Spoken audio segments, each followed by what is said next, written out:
I just want to affirm everyone in their own personal lives on behalf of Writers Not Biters. We just want you to know that we are also a place where if you feel like there are certain topics that we do need to discuss as a culture, feel free to email us, feel free to tag us, feel free to talk with us. We are really big on understanding that Black stories can only be represented very well if we know that we are hearing from Black people. Being a Black storyteller, we hold a heavy weight to make sure that we not only represent the voice of Black people, but the truth of Black people. Because when we look at movies and review and stuff like that, and all of the film or anything that that's art related that highlights people of color, certain things are like not represented well, certain things are not true, certain things are not exactly pinpointing the core of why we are the way we are, why our culture is the way we are. So I just want to affirm everyone that you are loved, you are honored, you are protected. The ancestors are proud as a motherfucker. Let me say that. Understand your purpose in the movement can be as small as a mustard seed or as big as you standing on the front line saying fuck the, fuck 12 all day, But outside of all of that, you all know your purpose is your passion, and what you desire is what you deserve. And I hope you take that with you for not only just for the week, for the month, for the remainder of the year, all of that. And I also wanted to highlight 2 birthdays, 2 Geminis on the same day. Kevin Carey, happy belated birthday. You all have the same birthday. So I know that, yeah. You all birthday fall on the same day. So during the current climate of everything, I know I personally told you all happy birthday, but celebrations is different nowadays and most of it be virtual. So happy belated birthday, y'all. I hope y'all had a good birthday. Gemini season has been hell of an eye opener, and shit, I'm just looking forward to the rest of it. For real.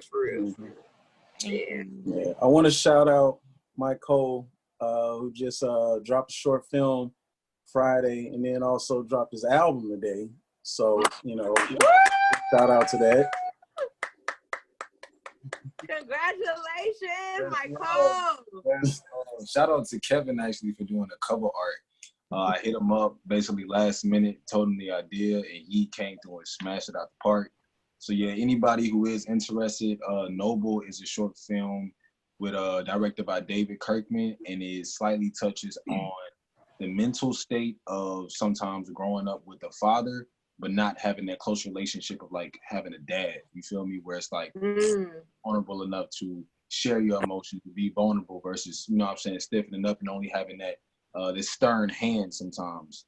So that, along with a little bit of police brutality, like it touches on some of the things in the climate, as well as the album, which details like a culmination of my story and how I have been served by God, and therefore I can serve the God of my community. So come on now. Come on, Black man on a Black Sunday on this Black holiday. Come on. Come on, but I'm glad to be back in the building with y'all, man. For real, yes. I missed y'all. I missed y'all too. All right, time check. What we looking at? We good. All right. Okay. Season 4. Triggered the fuck out of me. I don't know about anybody else, but who wants to start? Who wants to go first? Anybody? I ain't accepting no baby. I just feel like Black Twitter be on it. Yeah. I'm sorry. Quick thing. I'm sorry, I forgot to give the ground rules. For those who are just coming in, thank you all so much for joining us. We would like you all to drop your emails and your contact information inside of the chat, so that way you can stay updated with what Writers Not Biters is going on. That by you dropping your chat, you are agreeing to becoming a subscriber to us. Don't worry, we won't spam you. We send one email every week. Don't worry, don't trip. Secondly, we ask that everyone mute their phones so that way we all don't talk over each other. Third thing, we are recording. The recording will be on YouTube. The 3 people that will not have their phones muted is Kev, Elijah, and myself, simply because we are the co-hosts and we're trying to make sure we direct everyone while we're discussing the agenda. So did I miss anything, team? Nope. Okay. So yes, let's get it going. Let's get it started. So, season 4, we want to talk about the way we do the agendas. We talk about the story. We can pick up on whichever story, whether it's Molly, Issa, Tiffany, Lawrence, Condola, it doesn't matter.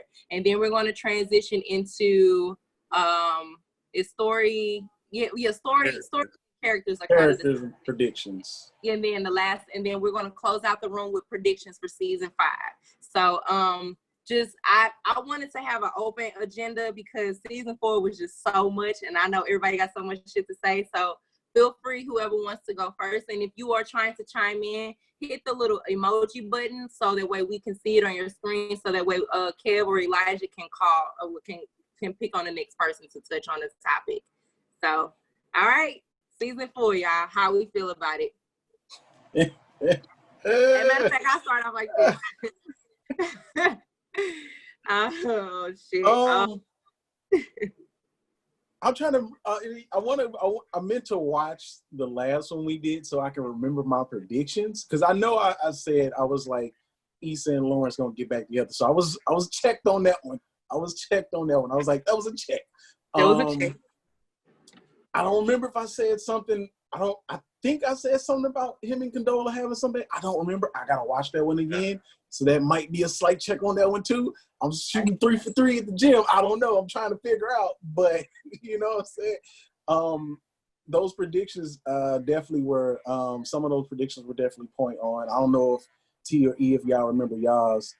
I remember my prediction was something around like either Lawrence said something to Condola or he was still talking to Condola or something like that. But they haven't really told us much background information about them other than her consistently trying to call him. So, I'm still kind of holding on to my prediction that he did something like fuckboyish to like, I don't know, either make her mad to why she dropped Schoolboy Q from the lineup, for her block party. So that was my prediction. I don't know. I don't even know if that's true or not. But I also had a feeling that she was pregnant. I wasn't really too concrete on it, but I had a feeling. Like Twitter was on it though. They was like, yeah. Yeah, Twitter was crazy. She's pregnant. Well, so somebody had told me that Condola, before the episode, because Condola kept blowing up when Issa and Lawrence were having that talk at the restaurant, somebody had said that in the email, or I guess not an email, but Facebook group, there's an insecure Facebook group, and somebody said it on there that Condola's probably pregnant. And so that kind of like, no, she's not pregnant, but she kept blowing them up in a way, I don't need to talk to you. I need to talk to you right now. Like urgent, yeah. Yeah, and I don't know. It's just that whole season was kind of, I guess, impactful because I know some people like that. And then it also kind of triggers too, because it's like, am I that friend? Or because but yeah, the entire season was great writing. It was very emotional with everything. So yeah, I think Condola was trying to tell him that night.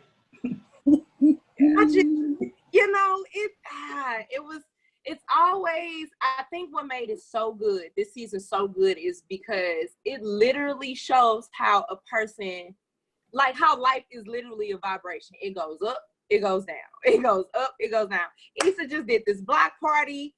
Nathan kind of coming back in her life, like, what's up? We cool. I'm getting my shit together, Now, Molly and her is shifting out of, like, this friendship, which I understand, which I truly feel is the comfort zone, right? Like, you shift out of friendships, you outgrow one another, this and that and the other. I'm going to be honest, because I've been there with a best friend before, I didn't really care too much for it, because I'm like, let her go so that way you can find yourself. Like, that's self-discovery, right? But when her and Lawrence was getting back together, I felt so like, yes, like, it's time. It's time. You guys had to separate to get back together, and you all had to do what you had to do, and it's going to be perfect. But don't y'all hate it when shit be so good, you be like, something's gonna happen. Like, you felt it coming out of, like, the last date and this and that and the other, but I don't want to get too much. Lachey has something she want to say. That's because you know how that happens. That's real life. It actually happens that way. But I think don't that's you what hate is it, though? so upsetting. I think that's what makes it so upsetting. It's like, I think when we see them get back together, they both have been through a lot already individually. So when they came back together, I felt like they had already gone through their self-discovery phase. They were on the good side of really being like, they can ride this high We together. can do this. Mm-hmm. Yeah. So when Condola came in, as a woman, I understand Condola. I get it as a woman, but as a watcher of this show, I hate it. I hate I her. don't She want made me that, so right? mad. Oh, I it don't was want that. infuriating. Yes. Yeah, and you know what's so crazy? It's one of those things where your growth is tested in those type of situations. Your self-care is tested, your self-love. Do I love him enough for the both of us to where I may have to walk away? Or do I love him enough to where, or does Lawrence love himself enough to where he's like, I still have to be a father for my responsibilities? Like, I've been in a situation twice, honestly, where I've like been so in love with the guy and we're trying to reconcile and figure this shit out, and next thing you know, got a kid. Oh, okay. This, you know, don't talk for years, come back. Got another kid on the way. So here's the thing, and as women, and which was so beautiful because a lot of Black women's stories were highlighted, from learning identity through relationships, postpartum depression and identity of becoming a new mother, you know, being a Black woman entrepreneur and people not taking you seriously. Like, there was a lot of like perspectives for us to look into, and it's lit. I think season 5 is about to be all about, I personally feel it shouldn't even be called insecure anymore, for real, because, well, we're gonna always have insecurities, but I truly feel like season 5 is gonna be about sacrificing. Like, it's gonna be a lot of different things that we ain't gonna even expect, because like in real life, that's the type of shit we gotta do. Like, Lawrence about to have a new baby and he ain't never been a father before. And I always, and because I've been in that experience, there's no space for that. Like, I mean, if you fucking Jacques Cousteau and you can balance the two, a new baby and, you know, a baby mama that you were kind of dating and this and then the other, and then someone you've been with for 5 years that you actually love, and, you know, having your world shattered in your mind, because, you know, when we think about Lawrence and Issa used to have those visions about her getting pregnant and about her having children. And as a woman, like that, when somebody you truly love is like having a baby with somebody else, I think Usher said it, but that shit takes a toll on you. It really does. And it's just like, there's no space for me. But then she got Nathan. So, I mean, she ain't really taking L's, but that's just my opinion. Anybody else? Can I say something? Yeah, you go ahead. Go ahead. So I put in there, Lawrence didn't even want to be a father. I don't think he was even ready or even thinking about being a father when him and Tiffany's, what's her husband's name? Drew. Is it Drew? When he was taking notes and he was like, I don't even want to touch the baby. He was like, I dropped my burrito. And he was like, my daughter. So I think he was not even on that like playing field. He didn't even have the future. He wasn't even thinking about that. So I wouldn't say he didn't want to be a father, but it did not even cross his mind in that path. Like during this whole season, not at all. Yeah. I want to chime in and say that I think Issa could be pregnant too. No. That's too much dip on the chip right there. That's too much dip on the chip. That's too much dip on the chip. That's a lot of dip on the chip. But listen, if he is not wrapping it up with Condola, who he really just met, you think he wrapping it up with Issa? I'ma just tell you no. But I think that means that you have to think that Issa isn't responsible too. And I don't feel like Issa would be willing to let that happen. I mean, they having a lot of sex. Look how they act with Tiffany. Like, right. I mean, not to say the condoms, not saying that they are using condoms, but just saying, like, I think Issa would be much more responsible. We've seen her grow to be more responsible, and I think that's like a huge response. I don't think Issa would fumble that one. Especially seeing what Tiffany going She was using condoms with TSA, babe, you know? Well, You but it know, was TSA Day. Still, but I feel like she got that responsibility there. I mean, you know. Yeah. I feel like she probably was trying to go next level with Lawrence, which is marriage, which is kids. So I don't think that her guard is up to the point where she's like, if I had a baby with you, I wouldn't like that or I wouldn't accept that. yeah. Yeah. But I still think stuff is in the air with them. So let me ask you all this. Let me challenge the group. So if you all were in a situation, if you all were Issa, or fellas, if you all were Lawrence, would you? I know it's something to process, but look, Kim, you got me weak right now because you like. I've been there twice. Okay, so if you all, ladies, if you were Issa, and fellas, if you all were Lawrence, would you expect Lawrence to be a father? And fellas, or would you figure a way out to continue being with Issa while prepping to be a father? Like, would you all, because I feel like that's the most easiest thing to do to make both sides happy. But in the same sense, what is the actual reality? Because I know everybody is different. What do you all think from this season alone? What would you do if you were Lawrence or Issa? Lachey? I Who's know we going wanted to first? work. I know we wanted to work. This does not work. This doesn't work. It doesn't work. I mean, it just don't work. You can't reasonably think that he can be there for you in this new blossoming relationship. I mean, it's a new start again. And with this newborn baby, I don't think that can work. Yeah, I will walk. Experience. Yeah, I know from experience. Yeah. Are you like, baby's day night? She having contractions, so I'm gonna have. And then he got to be at the hospital with her the whole time. And that's you just got to sit there and look stupid. That's bonding no. time. That's yeah. And all these thoughts went in my head. Like, do y'all remember after they left that restaurant? And he was like, all right, bye. And he gave her a kiss and he like walked away and she was looking stupid. Yeah. If she stays with him, that's like her life. She's just going to be stuck in that moment of stupidity on her face just every day because he's going to be running away to Condola and that baby. That's literally what it's going to be. Because I don't think Lawrence is like the dude who wouldn't be there. I think Lawrence would bend over backwards. Like, he just seems like a good guy who would step up. I can't see him ditching his kid. I don't see that neither. I mean, he has friends. He has a support group who are fathers to help him. And he really like. Yeah, he really did. He was hurt when she was just like, "No, you just booty call, bro." He was like, "Oh, his feelings was hurt." Especially when he was about to check Issa and be like, "Stop talking about me too, Condola." Like, Yeah, so about Nathan. So because Nathan came back and was like, look, here's the thing. I got mental health problems, but I really fuck with you though. And look at my sexy eye that I'm giving you throughout the whole season. Yeah, he is bipolar, but he fine though. So we gonna move that out there. But mental health issues can really bog down a relationship. Yeah, especially if he goes ghost again. Oh my God, Issa's so mean. Niggas be ghosting her. It's not fair. Like, it's not fair. I get it. Damn.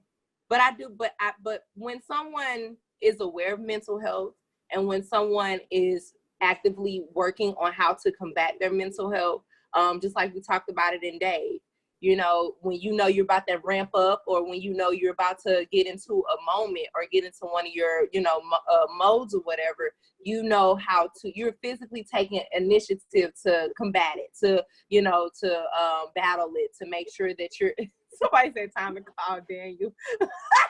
No, who he's just a scratch. She needed to itch. That's it.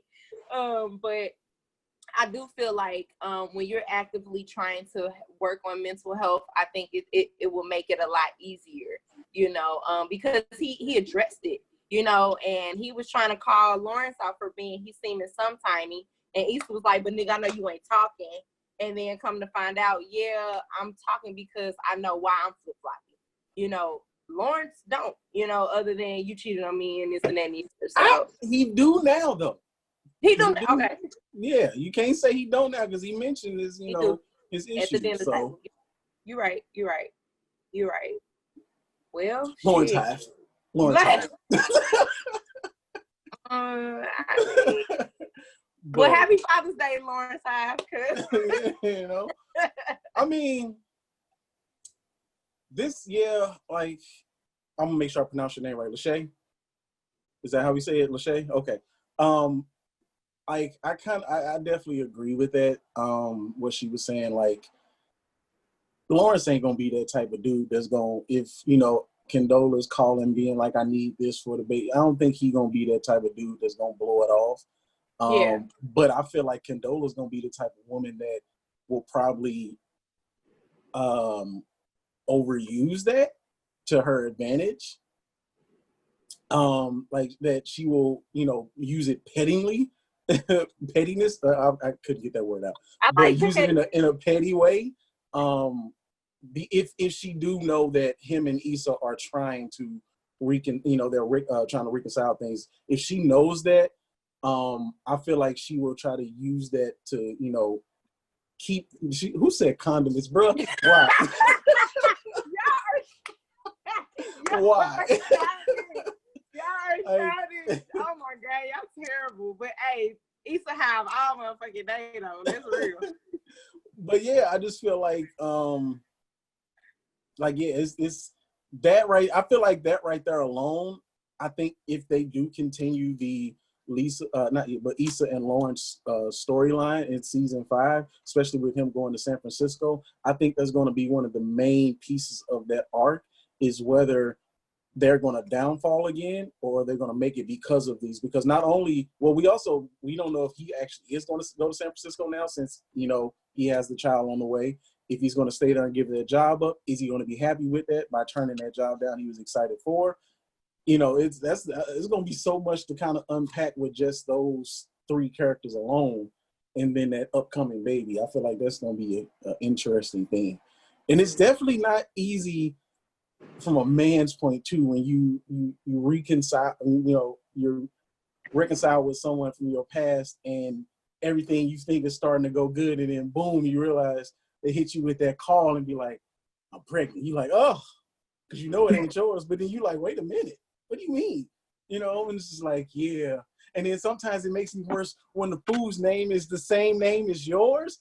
It really don't feel great. It's just like, bro, and then he trash at that. That's a whole nother story though. Messing up my name. Like, bro, like, dog, you can't mess up my name and get it's tough because, especially if you have feelings for that person or somebody that you cared about deeply, and you've seen a future with that person, and then you kind of see her having these experiences. It's just like, oh man, that kind of sucks. And you like from a man's point of view, her having to deal with him knowing he trash, and then him doing his trash things, and then you want to run up and then shoot the fade with him because he treating the foul. It's been a couple times I was told I couldn't do that, but I was just like, oh, he treating the foul. We still friends, still the homie. I still want to hit him in the mouth, but those things from the past. But yeah, that's only one instance of that happened to me. It's another one too. But that's different. That's totally different. Yeah, I know this feeling, man. Same instance having me with one person. I'm just like, okay, so it's just not me. Like, you keep having kids, so different women that ain't me. So there it is. But Lachey had something to say. I don't think Condola is gonna overuse him, y'all. I think Condola looks down on Lawrence. I think Condola expects Lawrence to not be there and to abandon her. I fully think she looks down on him. Like, I think her being like, you don't have to be here, you can be involved or it's not involved as you want to. That was very passive aggressive to me, because Lawrence, you can't, on one hand, y'all laying in the bed together and you looking over at him and saying, you're perfect. But then y'all have dinner like 2 days later and you making fun of everything about him with your friends. Everything about him is a joke to you. And then you turn around and make this comment where it doesn't seem like she really knows him to me. And she so don't. I think she don't. yeah. And I think that is like, I don't expect her to be like the overbearing baby mama. I expect her to like really look down on him and just be like, oh, you know, okay, oh, you did this, and be shocked about everything. Oh wow, Monty and then E said something. So Monty, I agree with you, Lachey, but then on the other end, I do know women in my circle who have been in those situations where they're literally mentally completely fine with you not being in the picture, or with the partner being in the picture. And I think it's more on their end, which a lot of people are not addressing. Some people in their lives, because she also mentioned she was married before she got divorced. and she didn't want. She was tired of. Yeah. We're growing. We're older, and you don't know when this is going to happen again. I think she's like in her 30s, right? So I think she was just mentally thinking for her body, for her sake, that time period, like, I'm just going to have it. You don't have to be here. And I think for her to say that on television, it kind of like said something out there to a lot of millennials that sometimes that does not work out, where you have to be with that partner to take care of that child. So I think it was coming from that space. But I also think Condola does have some insecurities, you know, with her addressing Lawrence at the last minute. It was almost like resentment, building up into resentment when they were in the kitchen on bringing up Issa and all that stuff. And then the block party, her not helping her. So, but I want to say, just speaking from a woman's standpoint, I think that has happened before. And it's happened again in my circle. So I know women sometimes just don't want you to be around, not in a mean or facetious way, but I just want to take care of my child. So. Yeah. And I think that's a new thing now, you know, because when we look at our elders and shit, our ancestors, like, you know, the cheaper the keeper, and well, we stayed for y'all, and, you know, this and that because of security. And, you know, when I have conversations with my mom and my grandmother, she says things to me, well, maybe you just need to date someone older, you know, someone that can take care of you. And I'm like, what, for what? Like, I'm good.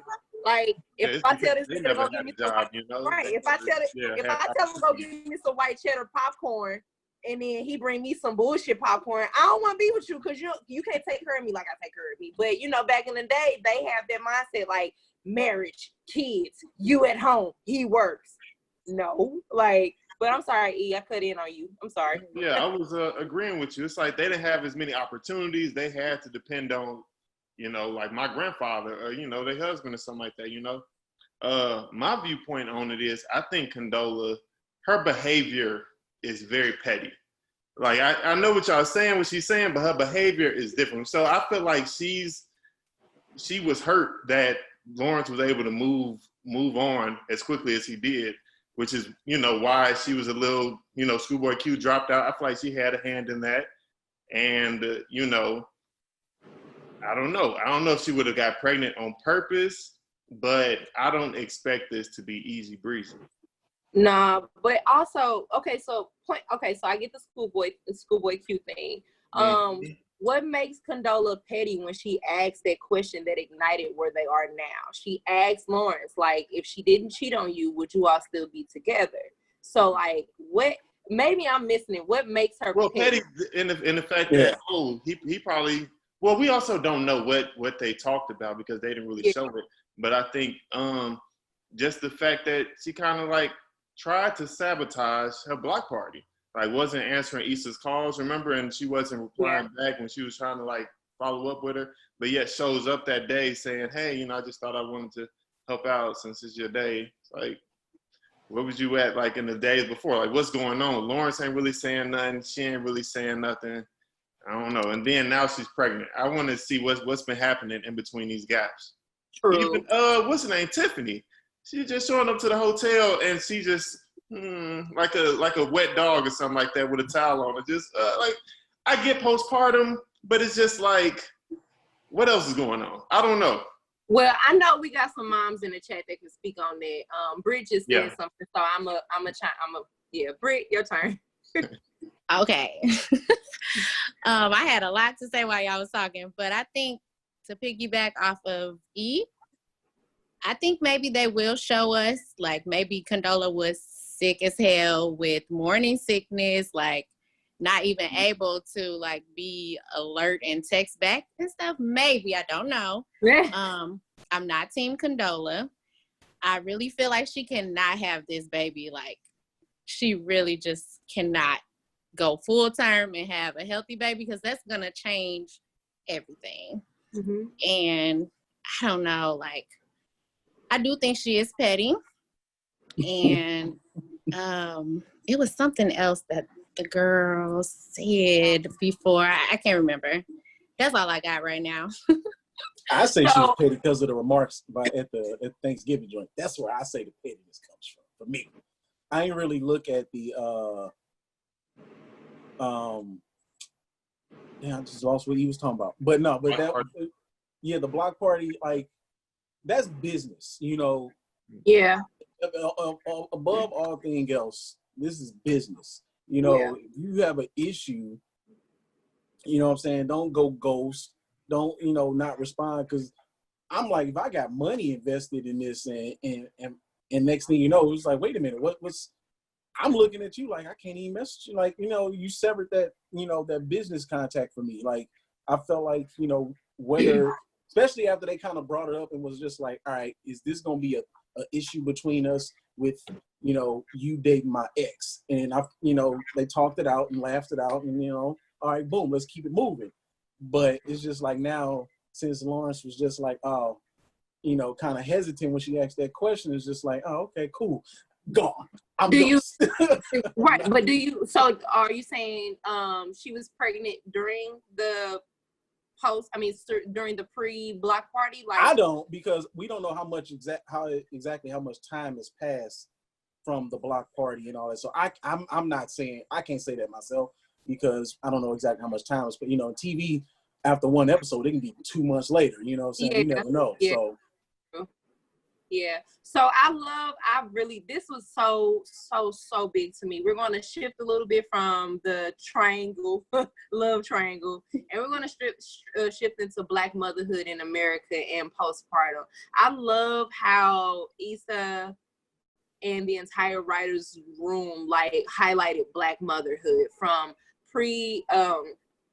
prenatal to giving birth to postpartum and what it does to a woman. And Bijo just touched on how she was postpartum throughout the whole season and no one really noticed. And that shit is so real because it looks different on everybody, and it just kind of it plays on your mind. It plays like, I mean, I've never had a mom. I've never been a mom, never been pregnant, but I know I've been around so many of my circle that have had babies, and watching them transition back into their bodies, transition back into themselves, their life, their lifestyle, their relationships. It's different, and it's okay for them to show whatever type of emotion they want to show. I'd rather moms chime in on this one because I can take. I mean, before we go to, I felt like I knew that's where it was going from. Like when the episode when they brought the baby in and where she was detached. Like, hella. I was just like, she's going through it. She was kind of detached from her pregnancy too. I mean, she liked the attention, but the attention was her being pregnant, not I'm having a baby. You know, it was one. I'm sorry. Go ahead. I'm just rambling. Calling the baby it. Like, I don't know if y'all noticed. It was in a funny way. That was funny. Like, the writing is hilarious. But she kept calling the baby it. Wasn't calling it by its name. So that also was a sign of Tiffany just being Tiffany. And then at the end, too, with her and Drew, her hair was curly. She usually has weave and her white nails. Yeah. So she was just all over the place. Drinking water. Yeah, and was just not present. She wasn't present at all. And it's interesting how her mommy friends were not like it. Yeah, none of her mommy friends were present, but her real friends were, and more so Kelly was the most. And it's one of those things where it's like, that's probably a hell of a struggle. I'm a new mom. I'm kind of still like a newlywed in a way. Aren't they still kind of fairly married or something like that? Like they're freshly married, newlywed, a newly mom, and then you are trying to find your identity through everything, and then you also like, I don't know, you also see how like life is shifting for everyone else, and it's not about you anymore, and you are just completely in like the most struggle with that. I thought that was really good to highlight. Like, I'm sorry, Lachey. Yeah. Before I go to the Shay, I do want to piggyback off something Brittany and E posted. I do feel like that should have been its own episode in itself, like the Molly episode, because with that being a finale, you know, I just felt like the finale didn't really hit as strong as it could have. I mean, it hit strong and, you know, started a lot of talking points. But, you know, the major point of the finale was, of course, the pregnancy. But I felt like that should have been its own episode in itself. Push it, you know. Yeah, we had 10 weeks. I mean, honestly, if we want to keep it under the 10, you know, the 10 episode rule, we could have, you know, combined the Molly and that episode together. But then technically, no, not really. No, that's not a good look. Now that I think about it, no, that's not a good look. But I just felt like that should have been its own episode itself instead of the season finale. And then, you know, rolled into something else. But then, my bad, Lachey, we can jump in. What you were trying to say? I was thinking about her being postpartum and how she kept making little jokes, but they weren't really jokes about the baby. Like, it just kept being, I didn't notice her, Monty, you mentioned her calling her baby it. I didn't even notice that. What I always caught was how she was just like, if y'all remember at the block party, she was like, oh yeah, I tried breastfeeding, but she's not latching. Her loss. And it was like, yeah, it was like everything was just like, you know, fuck this baby. Like, it just, nothing about it just seemed like a new mom who was actively wanting to be engaged. She just, even like when the sitter called, how attentive Derek was. He was like, oh yeah, you really do need us there. Like, okay, we finna go. I love how in those moments we see her going through it, but he doesn't like get on top of her and like make it worse. He really embraced her and like, okay, you just need some time.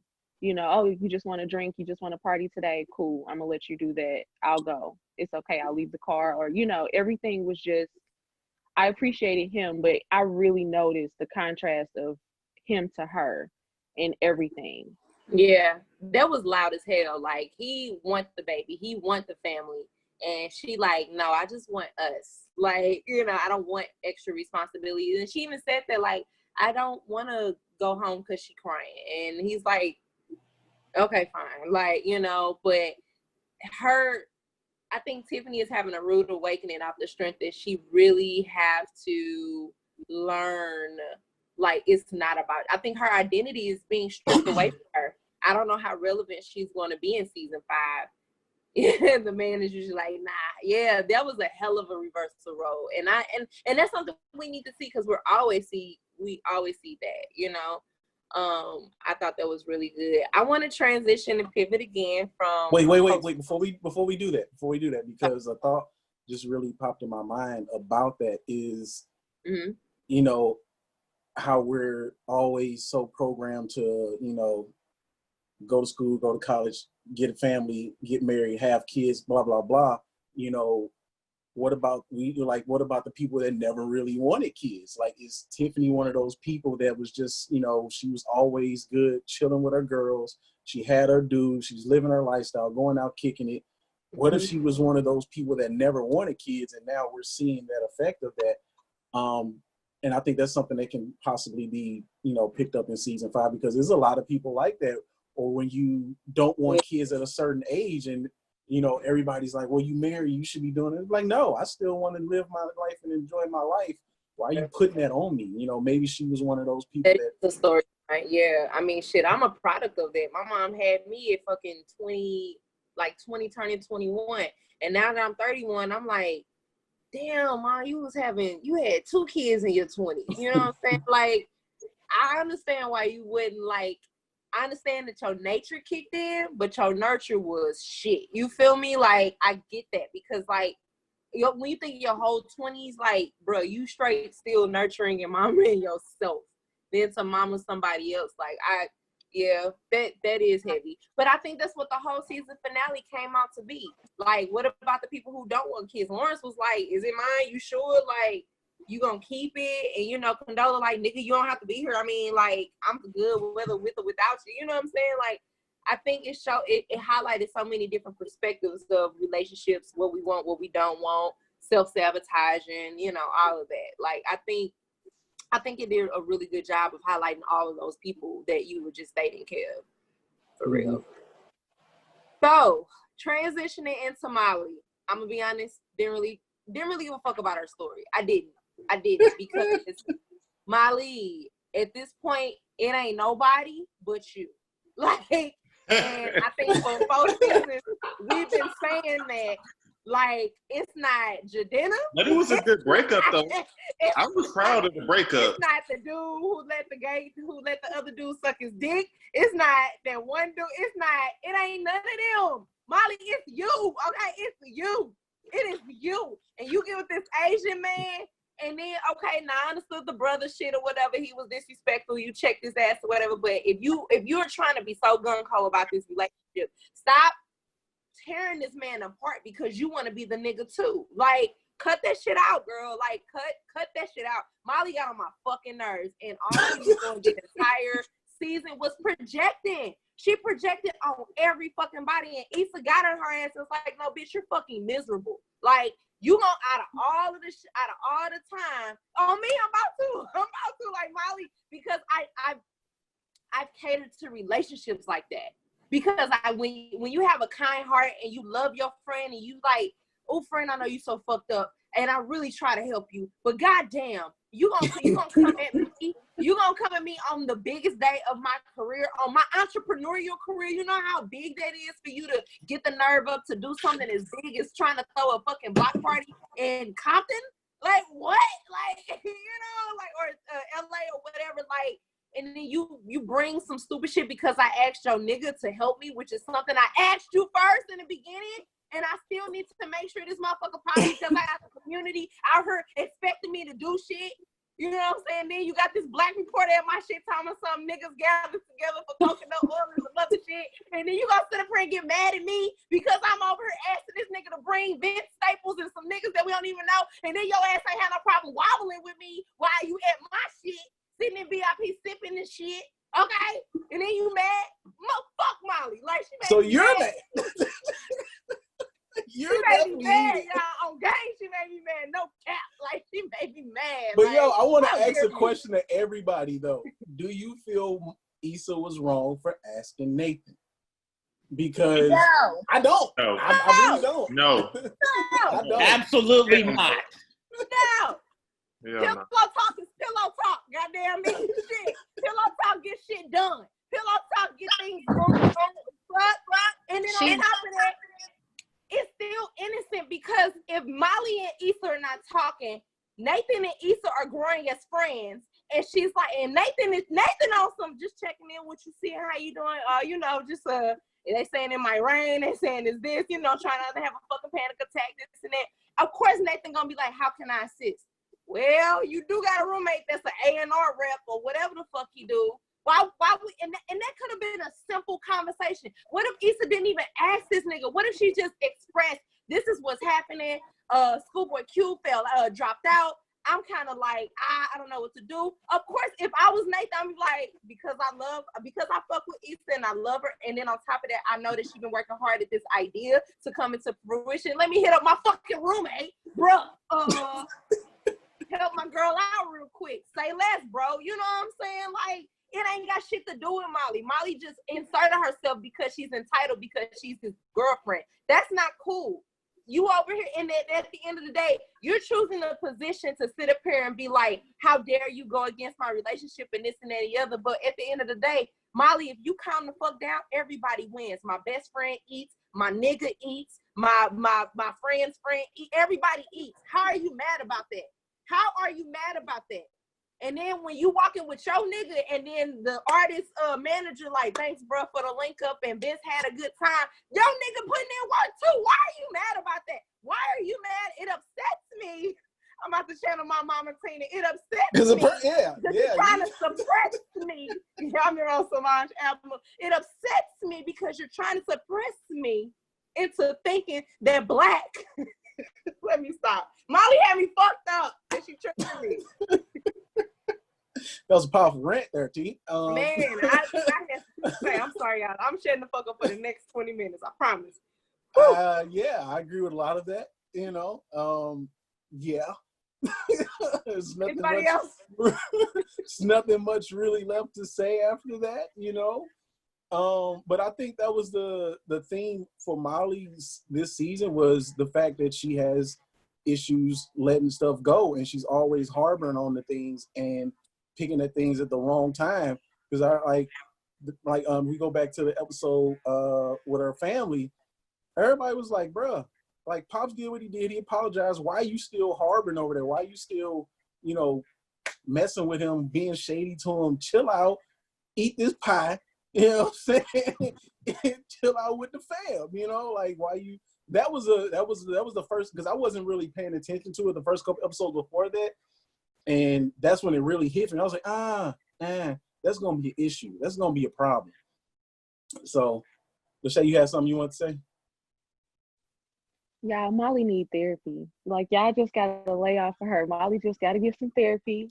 Andrew needed to break up with her so that she can take her ass to therapy because he was the only person who didn't have a reason to leave her life.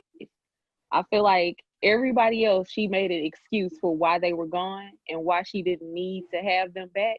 But Andrew is like this good person. She really wants to be there, but he hasn't done anything. So why is this relationship going down the drain? Just like my dad, just like Issa, just like the people I work with, like everybody around her, she's had a reason to let them go and kind of blame them and shift blame and make it like, oh, it's cool if I let this person go because they did this.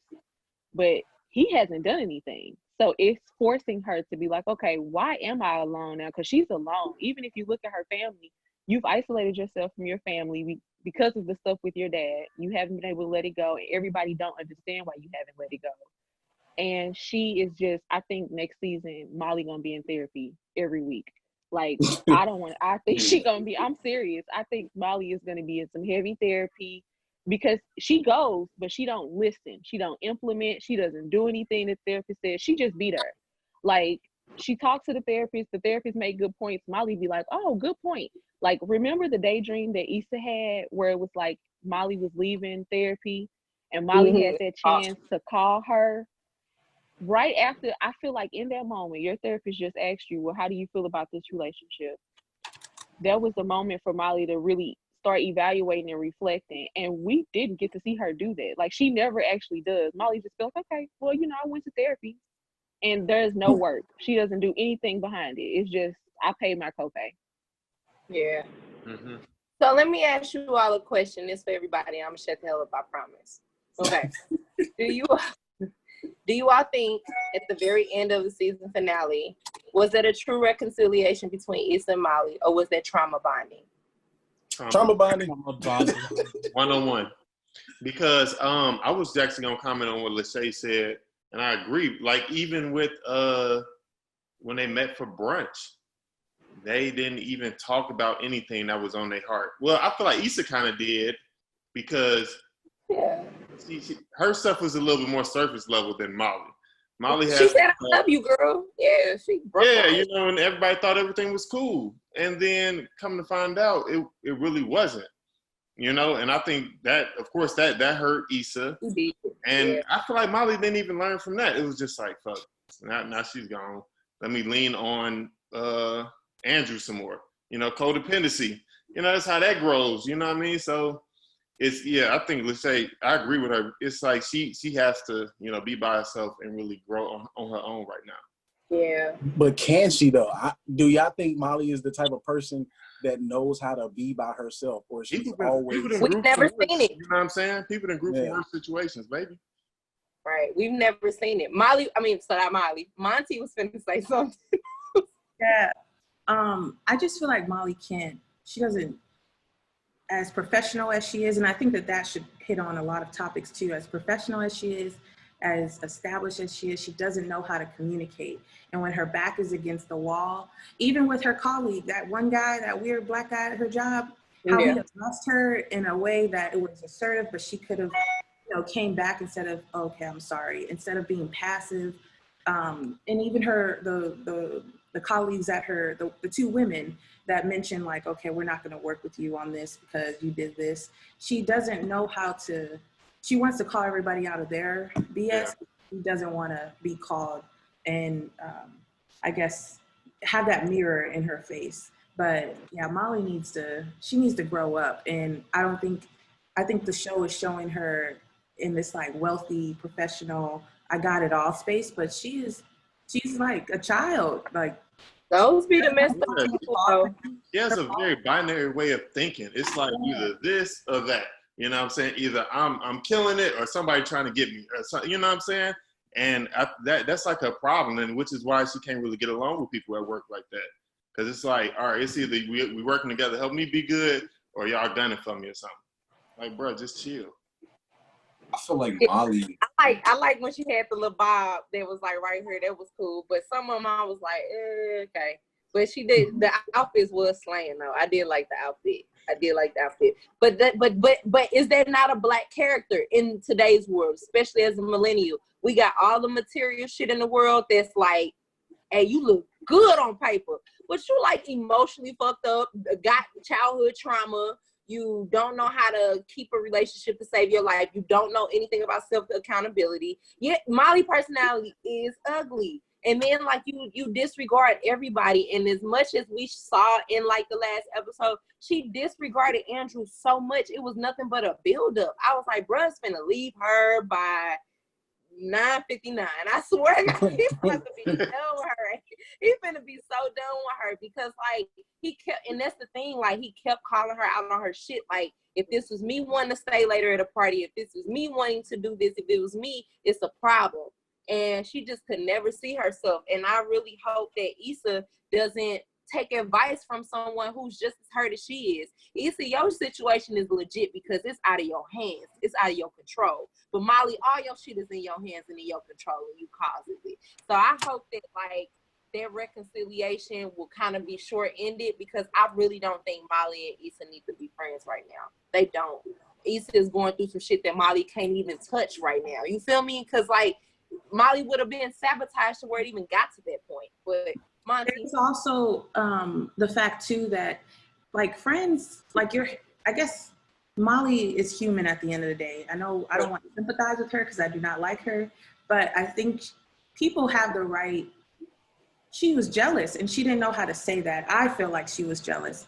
I feel like Issa was on this verge of doing things for herself. Molly transferred from Chicago to LA, was trying to find herself in her career.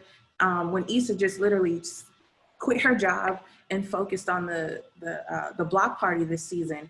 And that was very phenomenal for Issa. I just think Molly just did not know how to say, like, I'm jealous. Even her hanging out with Condola in the beginning. She did not fuck with that. But Molly wasn't wrong. No, she wasn't. No. That's what's fuck. I hate when people who ain't got no room to even talk about shit be validated. She was like, girl, okay, like this shit gonna end up messy. Now the thing is, it don't necessarily have to be messy. And I love Issa's attitude the entire time about it. She like, I'm about my business. I'm about building relationships. I will always love Lawrence. That's my boo forever. But at the end of the day, like I fuck with this girl and I fuck with me more because my career matters. And like the fact she couldn't get support from her best friend was kind of fucked up. But Molly wasn't wrong though. She did call it a spade for a spade. I was really nervous about this season too. Every episode I was like, please Issa, just stay focused on the block party. Stay focused. Just stay focused on you. Yeah, get the party going. Yeah. I agree. I was a little nervous too because like she's like, oh, I got a new best friend. She's dating Lawrence, but me and Lawrence are having a cool rapport, you know, like man. And then Nathan kind of creeping back in, TSA, you know, bringing her lost and found items, you know, things was cool. That's why I feel like coming season, and I'll stop talking, I'll let everybody else talk. I feel like Issa should be she needs a break. Everybody on the show has had a vacation, has had some type of like fulfillment in their life. I just think she needs a break to go out, and I was just waiting for that moment at the end of this season for her. Even though it came in the block party and there are, I guess, different points, but I was just waiting for her to kind of relax, like she did almost in the last season when they played what's that one movie, The Last Dragon. I felt like in that season, that space, but she also is she's managing tenants, and she just has a lot on her shoulders, just like all of us. Yeah. Yeah, but Cole had something he wanted to say. That block party did correct though. Yeah, good shit, E. That block party did correct. Yeah. But somebody else said something. I want to speak to Molly. I feel like she identifies herself through her relationships and her accomplishments. It's like you asked, if you strip her away from all of these things, I don't feel like even Molly knows who Molly is, to be truthful. Because with Issa, she's that shoulder she can lean on, but at the same time, the one that wants to give advice. And if you don't listen to her, and that ego steps in and she wants to be there to pick up the pieces for that validation of, I told you, rather than actually caring and having that compassion as a friend to say, I wanted to really be there for you, even though I knew it was going to go this way. I just wanted to be a good friend. Even with Andrew, I think that situation with the brother, I feel like the brother was disrespectful, but he asked some like appropriate questions as far as like, is it really a race thing? Because it's like, yes, Molly might have saw the white folks basically not needing a key card, but at the end of the day, like, it is policy sometimes when you need these type of things, especially the higher up the chain and the expenses you go and things of that nature. So it was like, in even a situation with her parents, it was like she couldn't get past certain things because it's like she attaches herself to a problem, and if she feels like she has a solution to it, then she is therefore the reconciliation, and therefore it makes her ego feel alive. And I think with that, it like, if you strip all of those issues away, she doesn't want to face that she is the issue. And that it comes from a place in childhood of this whole, like I spoke on before in one of the previous episodes, she had this image in her parents that life was perfect. So I don't have anything to be upset about. I don't need to go to therapy because it's like, my life should be perfect. And it's that ideal of that square mentality. Like, we all deal through things, and we all deal with stuff to where it's like trauma is identified by a lot of different experiences. So it was interesting to see that. That's a powerful statement. That is true. But Joe, you say that Molly can't be fixed. Why not?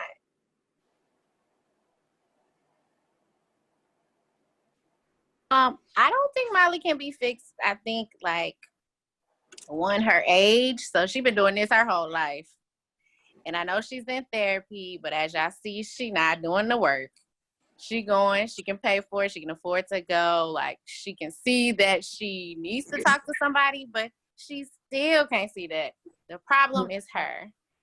And so. Hi, V. I'm sorry. Hi, V. Hi, honey. Hi, everybody. Everybody is, and I love it because she's an insecure watcher too. So you coming right in on the conversation. The question was, V, do you feel that Molly can be fixed? Like, we realized that Molly is the projector of the entire season. She projected all of her issues onto everyone. Do you feel like therapy, is she really being active in therapy, or is it just something to say, well, I'm doing therapy, so you can't say I'm not healing? I'm gonna let the sister that was speaking finish. Yeah, I'm sorry. I'm chiming in. I want to say hi. I was done, I promise. Well, I think everybody can grow. She might not be fixed soon, but at some point, as she gets older, she'll figure it out. Yeah. I don't know if it's gonna be in time for her to rekindle or make her relationship with Issa as fruitful as it was prior, if in fact it was fruitful at all. That's true. Do you all think Molly and Issa had a real relationship, or was that just a codependent relationship that's kind of like coming to an end? I think it was real. It's just they outgrowing each other. Yeah. Yeah. And that kind of makes me sad because I really love them as best friends that could Yeah. really work together. Yeah. But I don't think they outgrowing each other. I think Issa is outgrowing Molly, and Molly she's not keeping up. If Molly goes to therapy and does the work, I absolutely think they can get their friendship back, because then there'll be an understanding of, now we're both in this position of growth. Right now, Issa is the only one trying. Issa is the only one putting in effort, and Molly is very stagnant. She's not trying to do anything. So I think if Molly can catch up, I think they absolutely will get back to that point where they were like sisters when we met them. Yeah, I thought that was so weak as fuck when she texted Andrew, was like, see, I'm trying. Like, why do you have to try with someone that you've been friends with for help? Like, I didn't get that. And that Issa had every right to be like, I'm out before I have to punch her. Like that, I didn't understand that. And even if you wanted to text that, y'all low key live together. That couldn't wait till after everybody left. And why are you putting? And I think one of y'all just said this, like whichever one of y'all said, like she's jealous of Issa. I totally agree, because you should never have to put in that much fake ass energy if you don't fuck with somebody. If you don't fuck with somebody, do not be around them. Best friend or not, it's family I don't fuck with. You know what I'm saying? Like, why would you even? What is it about Issa that make you want to just be like, I'm trying? See, I'm trying. Like, I just want to try. Oh, I want to say real quick, I think she's jealous of Issa being able to be herself in different spaces and be successful. I think Molly is so used to conforming to the industry she's in order to get to that next level. Yes, yes, sir. That was it. I didn't even think of that. Smart guy. That's a smart guy right there. Yeah. But she mentioned that too.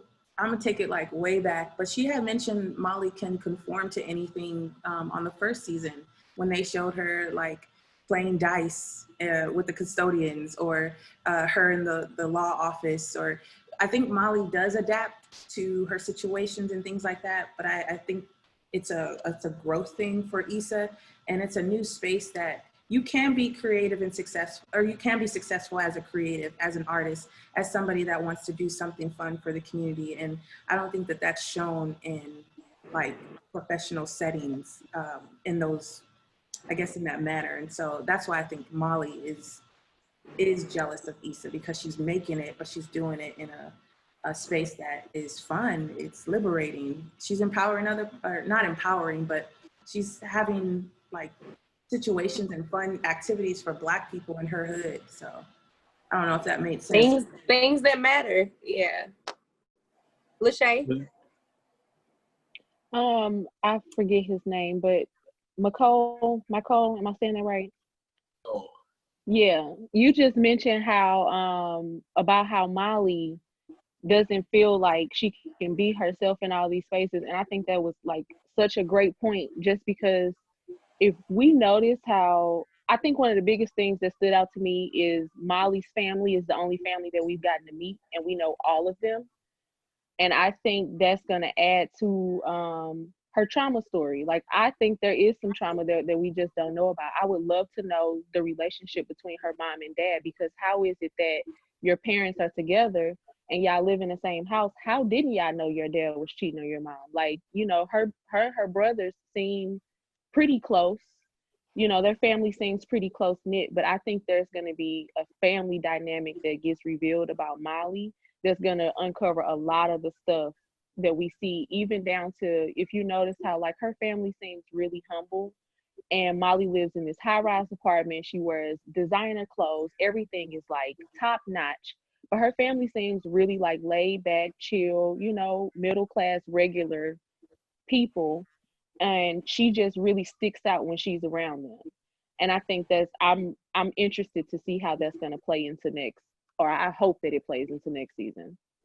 And I could even see, that's a really great point. I could even see, if they do dive into that her parents really sheltered her. So she grew up with a skewed mentality of what life is supposed to be and what life looks like when you come from an environment that might have been in poverty, but then you make it to a certain point to where you can live comfortably. So now she wants to strive for more and say, I don't want to be comfortable. I want this in life. because maybe she was sheltered from what was beforehand. So that's a really great point. Yeah. Yeah. I lost my train of thought where I was gonna go with this next. I think that Molly hasn't really gotten a chance to really know herself. Like I thought about what Monty said about her being adaptable from the first season. I was like, oh, she was like that, shooting dice, and she was a lawyer. But I think that, you know, there's been a lot of changes. She's at a new firm, all Black people. What's it called? Her best friend is like transforming herself, and she doesn't really know what the baseline is. You know what I mean? For herself. You know, everybody has something about themselves that they can fall back on because you can't control other people. You know what I'm saying? If somebody wants to do this, you can't really do that. So you got to, you know, think about, what do I want to do? And I don't think she's ever really gotten a chance to think about that, or knows what she really likes, or what she wants, you know, to move forward, whether it's without Andrew or without Issa.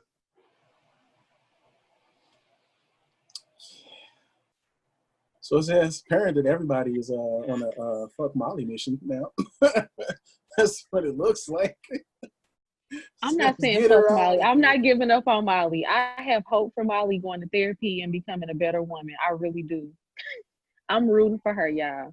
I am. I want her to just get herself together, because I think she has a good support system around her if she could just get out of her own way. I think Molly could really, she already has in so many other areas of her life except that personal aspect. Professionally, she's doing good, even though she keeps messing it up every time because she can't get out of her own way. I think if she goes to therapy and figures out why she has to do these things or project, or why she can't let her ego just, you know, ride in the back seat or get out the car altogether, honestly, because it's a lot. Yeah, I don't like to kind of go back to the original question that was stated. Like, I don't know. Part of me, it just really feels like it's trauma bonding, that last scene. Like, it's just like after everything that went on, now you want to call Issa. Now you want to, you know, meet up with your friend again, and just like it. I don't know. It just felt like you just felt like now that everything's gone down for you, now you just need something. Now you need that friend to talk to and all that. But it's like, you know, I don't know. But that's just me. That's just me. It's trauma bonding. That's how I feel. I do want to ask then, what do we think it looks like for Molly to heal? What do you think that process is gonna look like for her? I mean, Lachey was basically saying most of it, you know, therapy. I think it's gonna be ugly as hell. I don't expect any of it to be pretty. I think it's going to be brutal on Molly. I expect her to be crying every week because I think a lot of stuff is gonna come out. I go back to her dad cheating and her not knowing. I don't know if they ever went into like how old they were when it happened, but how is it that there was not a time where there was a difference in their marriage? And it would make me wonder, like, what did she see in terms of her parents' relationship, and how did that form her idea of love? How did that form her way of even being able to be with somebody? Because that breakup scene with Andrew, when he was asking her, what are you fighting for? And she couldn't answer, that told me everything I needed to know about their relationship with him. She really wasn't, she wanted the relationship, but it wasn't Andrew. She just wanted to have, that was the final puzzle piece. It's like, I have the job, I have the look, I have everything except the man. And so now I have this man, and Andrew's great, but why isn't it working? It's her. I think the last episode of Issa going to that Ethiopian restaurant to meet Molly, I think it's gonna, I don't know if we're gonna see the space, because I think with the writers and then it being about Issa's life, she doesn't dip too much into like past scenes or like future things or like real life situations. It only has to deal with the three characters.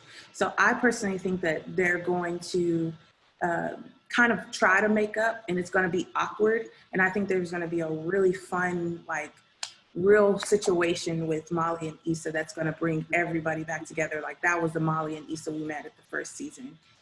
So that's what I think that's going to happen. And we might see Lawrence throughout the picture that maybe might trigger Molly or Issa. I don't know, but I do think that they're going to make up the next season.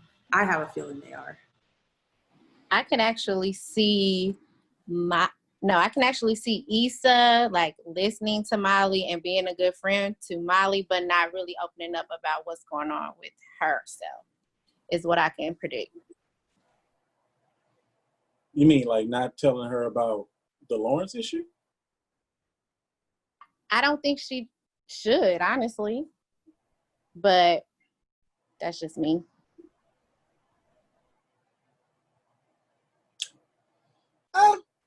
I feel like Issa's going. I feel like she'll tell her. I don't think she'll hold that back because was that the same episode when she was going through issues with Lawrence that she wanted to call her? Was it the episode before or that was this one? I don't remember. I think it was the episode before. Okay. And then she had that flashback where she was like, now you want to call me? And, and I was like, ha! I mean, yeah. can Molly even handle Issa's issues right now? No, she probably can't, but she wants someone to talk to about her issues, so she'll probably put up with it just because. I feel like that's what she'll do because she'll put up with listening to Issa about her issues if Issa talks about it just because she wants somebody to vent to about Andrew and the breakup and everything. So it's just like that trade-off for her. I feel like that's what she'll do. I would like to see Issa and Condola have a conversation. Everybody was like, nope. No. Don't want to see it. I'm good on it. I'm good because I feel like Issa tried. Before all of this blew up, Issa was really trying to be mature. Issa was really trying to go about it the right way and just kind of air things out so that there wouldn't be tension between them. I think she tried, and Condola did not seem to want that to happen. So I think now that we're at this point, girl, I don't even want to talk to you. Like, I don't want to talk to you because now I can't really be nice. You know, before I could have been nice. Now I can't be nice because you just snatched my dream away. Do y'all remember that in like season 1 or 2, Issa had that dream of her coming home or Lawrence coming home and they were married with the baby? And I don't think Issa can be nice at this point. I think that's like, I wouldn't be able to do that. I mean, I get that point, but it's just like, you can't, I don't know how I'm gonna word that. It's just like, that's something that just gotta be expected. When you take a break from somebody and you know that they're involved with other people, you just gotta, that's one of those things you just gotta kind of like, of course you don't want it to happen, but it's one of those things that you just have to have in your mind and understand, like, it's a possibility that they can have a family, start a family with somebody else. That family cannot work out. You know, it's just one of those things you just kind of have to have when you, that thought in your mind when you break up with somebody and for a long period of time. I feel like if you don't acknowledge that, that's what makes things hurt even worse because you know it's a possibility, but you're pushing it off. You're not trying to accept it. So when it does happen, it hits you like a ton of bricks. Whereas if you accepted that a little bit and understood that, it still would have stung, but you would have been a little bit more prepared for it. But I still agree, she ain't got to talk to her. She ain't got to talk to her at all. I still agree with that. I definitely see that because somebody said with Condola being the type to be like, I don't want Lawrence to be involved at all. I also can see her being the petty type to like want to pull Lawrence away from Issa just so that Issa and Lawrence don't have a future together. Not even have Lawrence, but it's like I wrote down this note. I don't know how old Condola is, but it seemed like she's approaching that next stage in life. She's already had one failed marriage. She originally wanted kids or didn't want to get something like that, but now that she has the opportunity to have a kid, but no partner to sustain that, it's like, I think she really wants that womanhood of a family. But I don't think, like someone said, she doesn't see that potential. She's like, she's strategic. Yeah. That's a good point. Her friends even mentioned that, or the the one that they put on a negative side, the drunk one. But Robin Thede, yeah. She's the one who said it. She was like, she only like you for you or because you're this, or I think she's very strategic because she's also, I feel like she's another Molly. Maybe I'm dipping too much and doing too much, but maybe Molly understood her because that's the way she acts too. I don't know, but that's the thing, when you don't like certain people just off the rip, you just be like, I don't vibe with this person because that person is a mere reflection of yourself. And so that could be a thing. That could really be a thing. Huh. That's interesting. Sorry I missed whatever. My phone got hot and it said temperature too hot and you ain't got no service. I'm trying my best to shut the hell up because apparently I don't need to be talking as much. So yeah. What I missed. I mean, we were just continuing with the Molly talk. You know, you didn't miss much. You said your piece, so Molly, like, fuck her. Yeah, no, I think me saying like being Molly, Team Molly is because I mean I had a friend like that. I had a friend that I really tried to work out a friendship with, and she found every flaw about me and highlighted like, this is your issue. You love drama. And it's like, no, I really want to eat here because it's in the route to where we're going. Like, you know what I'm saying? Like, you know, and yeah, no, she's not my friend anymore. And what's crazy, we actually reconciled, ran into each other last year after like 5 years of not talking, and I had to pick it back up, but we're different now. So it's like, we really can't because we don't have much in common because we don't know each other anymore. And I personally feel like Molly don't need nobody right now. Like she needs to be her own lover, her own friend, her own mother, her own father. Like she needs to really hone in on self.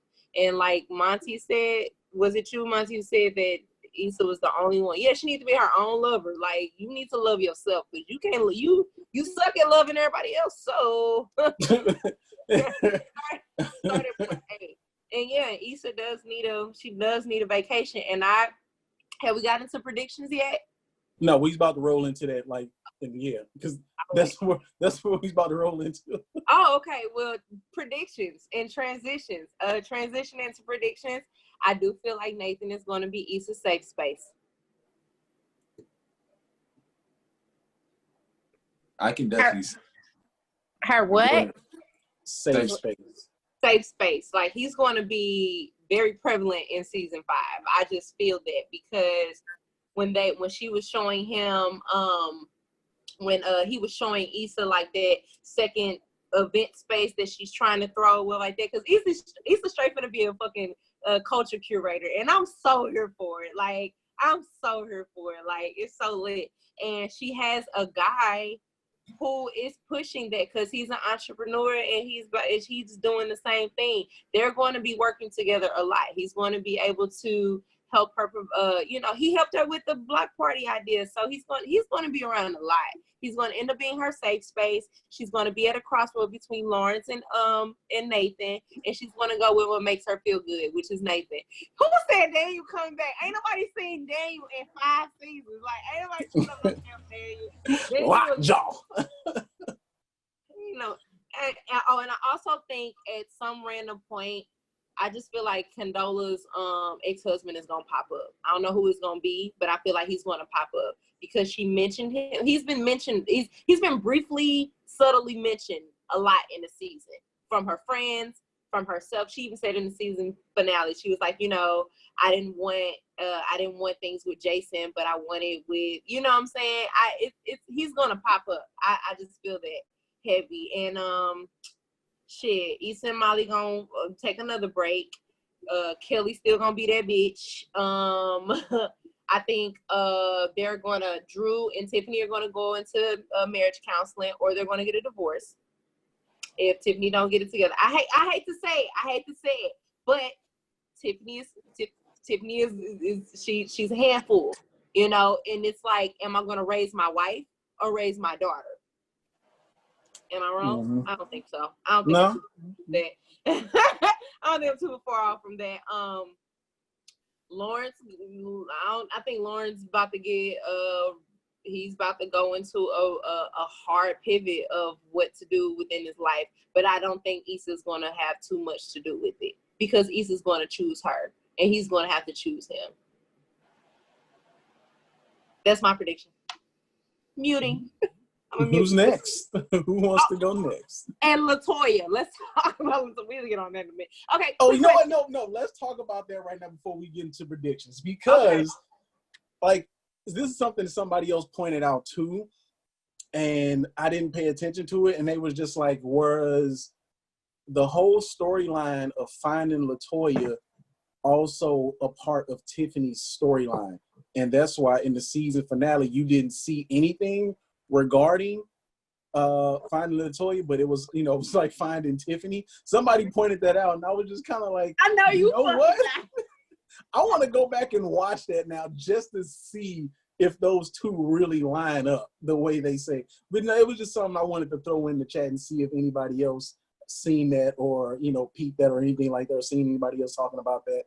Say it one more time. You gotta slow it down for me. I'm so people it was kind of like it was like a thread on Twitter, I think, where people were saying that the whole finding Latoya thing was also part of like a setup for and also an accompanying piece to Tiffany's story, and why the season finale you didn't see anything relating to finding Latoya, but it was about finding Tiffany. You get what I'm saying now? I get it now, and and it's funny you say that because as we're watching the thank you Carrie for the link. Carrie got the looking for Latoya. I get a parallel because they were describing all her accolades and all the things she did and stuff like that. But my question is that makes sense, Kev. But my question is, was this like a shade towards surviving R. Kelly? Yeah. If it was hilarious. So, because I ain't no damn snitch. I can't say because I didn't watch Finding R. Kelly. I didn't watch R. Kelly. I didn't watch Surviving R. Kelly. I didn't want to subscribe to that, so I was like, "No, I'm good. He's guilty." Me neither. I don't want. Yeah, I watched 0 episodes of that, but I just felt like because Surviving R. Kelly was the whole thing to watch last year. I didn't watch it, but I know a lot of people who did. And then for season 4 to come on, and then they looking for Latoya, I thought that was the parallel of real life. I'm like, that is comedy. That's funny. That is funny. That's funny. I'm sorry. Oh, and shout out to Issa for putting in giving all Black actresses not elder but up and coming actresses positions Paula J. Parker, Wendy Raquel Robinson they she highlighted hella people Tashina Black legends. That was pretty dope. Am I the only one that laughed out loud when she slapped old girl with the the sign when she ran up on Carla Pratt and them? It was like, "Welcome to Hollywood." Am I the only one that really died laughing at that? I thought that was hilarious. No, she didn't say welcome to Hollywood. She's like, "Welcome to LA." I was like, yes. I was like Pac throwing up West Side. What's that? What's that? Not throwing it up DC, I love welcome to LA. I was like, they are bougie. Man. Any other predictions? Oh yeah, my bad. I mean, I threw us off with the whole Latoya thing, but yeah. Okay. No, but this shit. Open up the floor for predictions for season 5. Yeah. Did anybody notice the twins Easter egg in the episode? Which ones? What you mean? There were twins in every episode. No, I didn't peep that. Actually, Issa said that was the theme this season was twins. So I wouldn't be surprised if Condola gonna have twins. Yeah, if Condola has twins, I'm gonna be irate.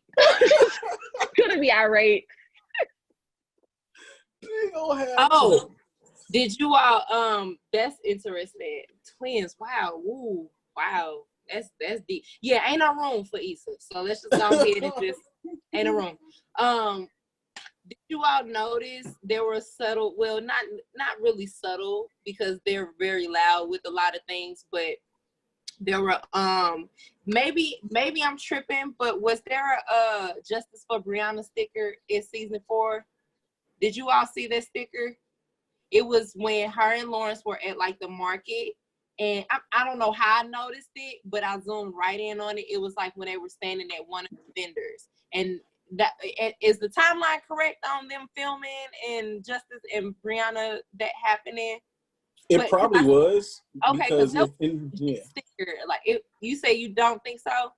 I mean, well, the reason I say it probably was is because if you peep the episode, I think it had some like, was it like a Black Lives Matter on the street thing? Yeah, like it was something that was very Kobe mural. The Kobe mural was dope. The Nipsey Hussle one,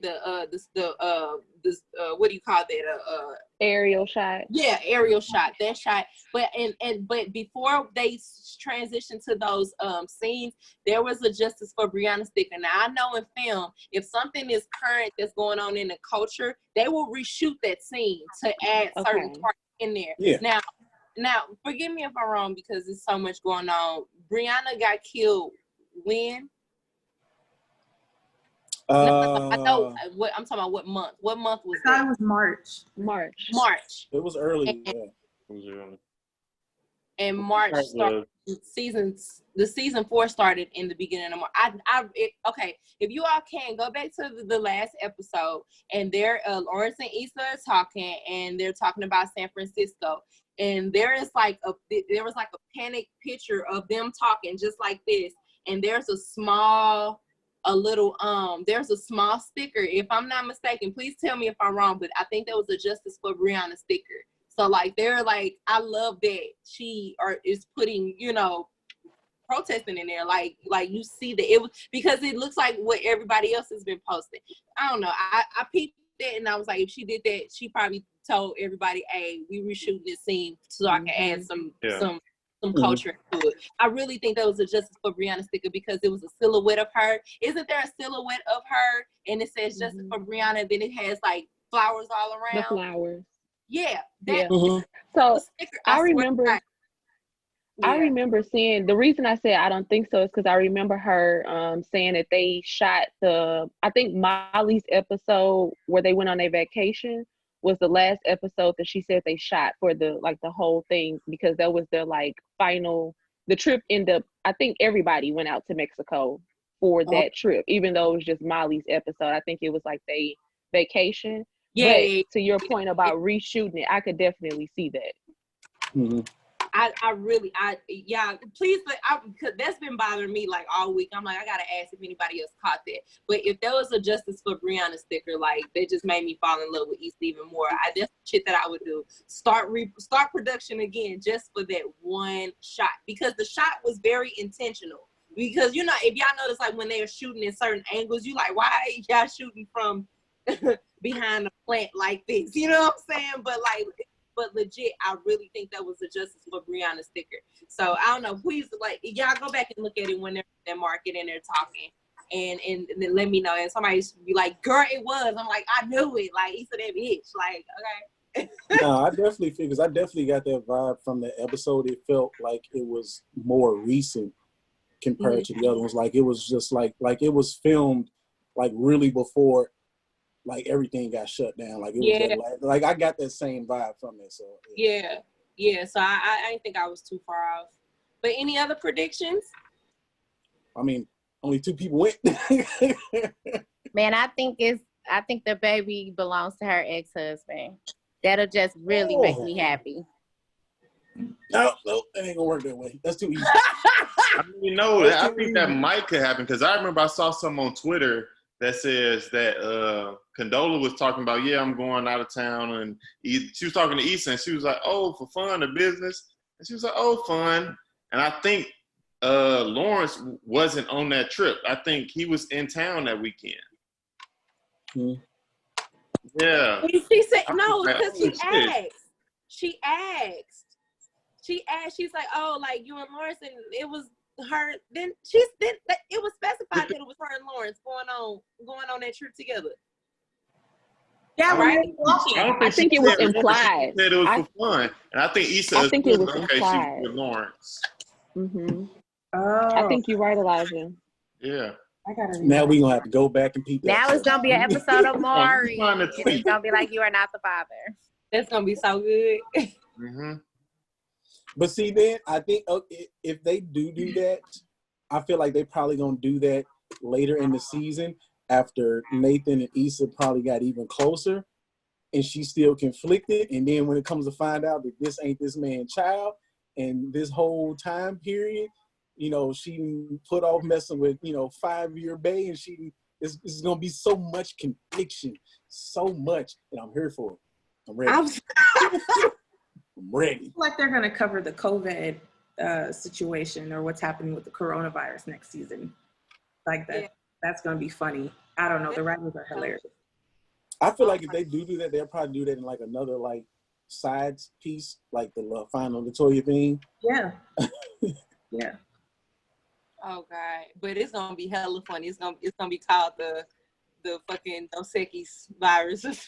Ain't no telling. There are two clips that I loved on the season because I swear I laughed for like 20 minutes straight.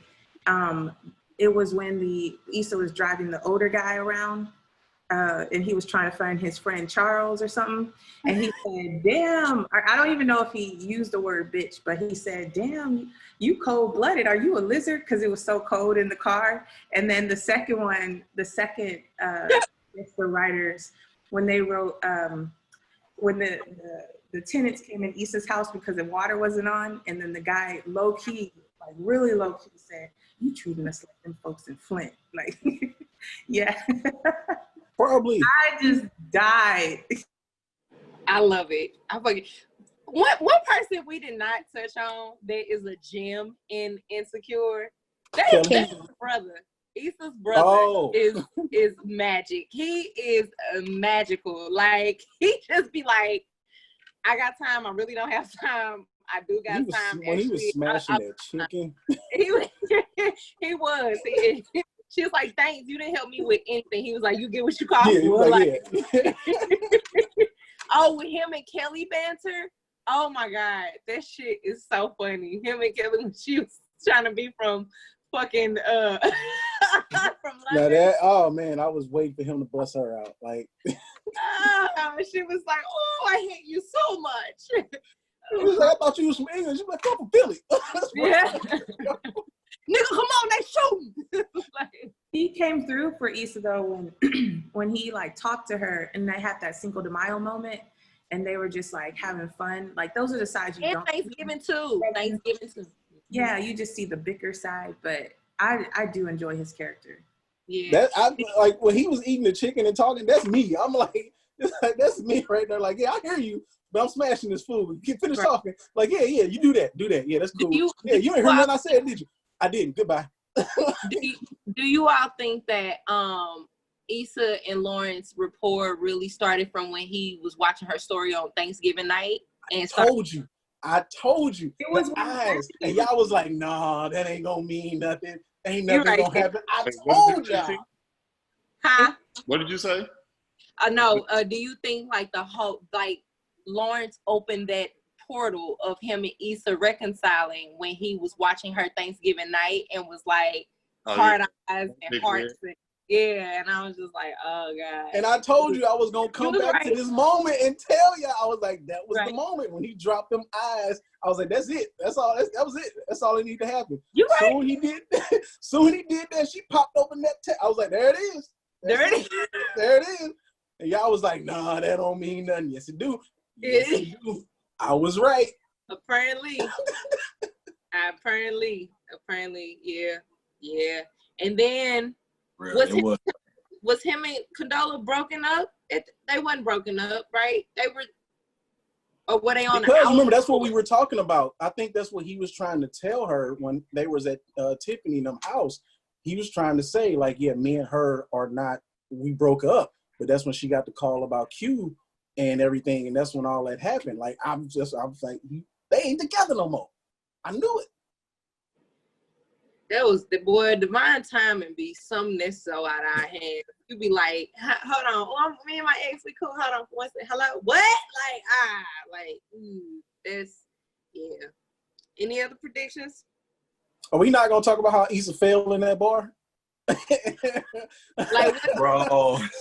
Fell in that bar and just kind of laid there. I was just like, yeah. when I say that is, but you know what? What other way do you reintroduce yourself to your ex? Like, I'm still the same. Like, help me up, nigga. Like, you know the drill. Like, and you still love me. Like, Like, I was not expecting that. Like, I was sitting there like, oh. Yeah, we go in there. We used to get it in. I hate that nigga. I hate him so much. I hate him. I dated somebody when I was on a new date, and I saw my old guy. He like, hey, your number's still the same? Yeah, all right. Hey, you still got that red couch? Like, no. No, I don't. Throw it away with you. Like, goodbye. Like, just keep a head nod, say what's up, and keep it moving while we start the conversation. Like, you got a whole other person to reach. That nigga said, for that. For that. Oh, I hate him. He ugly for that. Oh, he was so ugly for that. But he was Team Issa too. He was turned in her little happy hour shit. He was so turned. He was so turned. He loyal. Yeah, my favorite thing from TSA Bay was when we first seen him and they finished having sex and he was like, "Oh, you got a fan?" She was like, "Yeah, you be sweating on me." He was like, "Welcome to," he was like, "Welcome to a full-size nigga." When I tell you, I was in here weak. Like, I love the openness of like Black bodies in Insecure. Like, it is tastefully put together. Like, I Chief was flapping.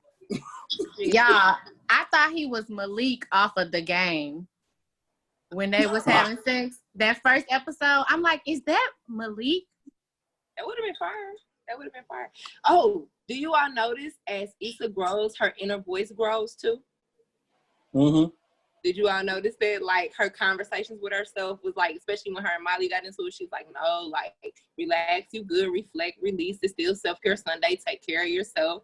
But baby, when she put that condom out and her I've had those moments where my better self is like, you know better. Like, shame the fuck on you. Like, you know better. Like, that was good.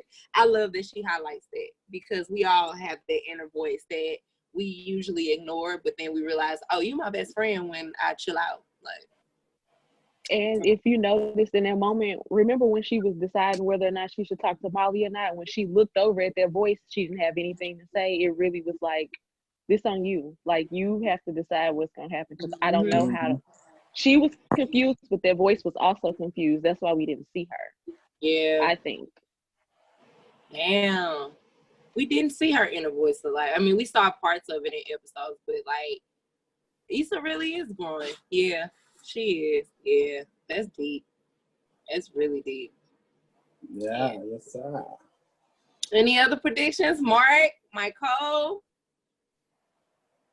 I think Lawrence and Issa gonna keep in contact, to be truthful, because they in love with each other.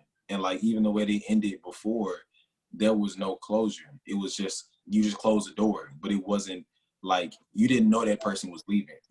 And like, with that, I truly do feel like I think Lawrence is gonna be the one to have to step up to make it work, because Issa is in that opportunity of growth and she doesn't want to go back. She doesn't want to go back to constantly depleting herself for everybody and not giving to herself. And then having someone like Nathan say, like, look, I want to grow and I feel like I need people like you in my life. It shows her that the people she's surrounding herself with are on that mentality too. So it's like, let me keep going, basically. But I think Lawrence got a big decision to make because I don't think he's going to abandon that child. But at the same time, I think it was a valid question to be like, is it mine? Because I ain't seen you in a minute. So it's like, you could have been out here doing who knows what. But I think he really wanted the job. So open and you didn't really want to invite me to Friendsgiving. Like, are we really? Yeah. Because he really wanted to reconcile himself, because he said it at dinner with Issa. Like, basically, he was feeling sorry for himself. That was the downfall of their relationship. He couldn't get past the fact that she was moving forward in her life, but he felt stuck. So now that he's on track, I feel like he doesn't want to get off that for a child that, not even a child he doesn't want, but for a woman he doesn't want to be with. I think he wants to take care of a child and have a family, just not with her. So I think that's gonna happen. I think Tiffany gonna end up being like, I'm out. I ain't signing up for this. Like Kevin said, I don't think she wanted kids to begin with. I think she wanted that lifestyle to be like I agree with that. the rest of her life. I think old dude, what's his name? Nathan. I think he's gonna be a really, really good friend for Issa, like you said. I believe he's gonna be that safe space for her. But I still think he got a sweet spot for it. So it's like he do. I truly feel Issa is not going to tell him off the bat what's up with Lawrence, but I think Nathan is going to inquire because like Issa is going to be around Nathan a lot more, and it's going to be kind of like, what your niggas say about this? Is this okay?